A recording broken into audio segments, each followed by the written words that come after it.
Capoeira was created back in Brazil by the beginning of the 17th century by the slaves. They created Capoeira as a way to defend themselves from the period of slavery. And so they would be practicing Capoeira in the dungeons, which we call in Portuguese senzala. So they were practicing these moves and these kicks and as a way to protect themselves. But today Capoeira has a whole lot different meaning. It's, for me, it's a way of life, and we find Capoeira not as an entertaining thing, but also as a way of life. You're going to learn a lot of principles, and you're going to learn a lot of different things from a culture that was brought from Africa.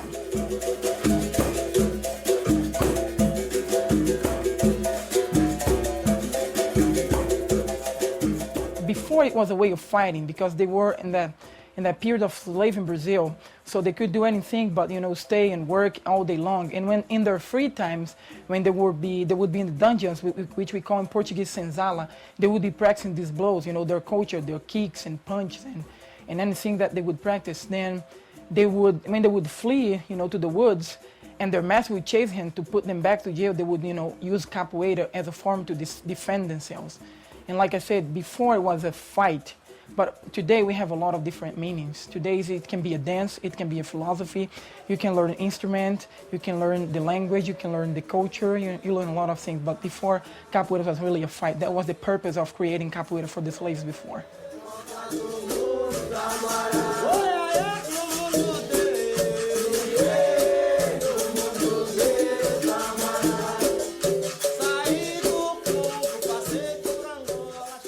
Just to simplify, we tell people that Capoeira is a martial art with some dance-like movements, and that's the funny. We have something that's called the ginga, which is a movement that looks like a dance. It's basically a triangle on the ground that you put your leg, what we call base. You put your leg really parallel to each other and put leg back, doing a triangle, backward and forward, backward and forward.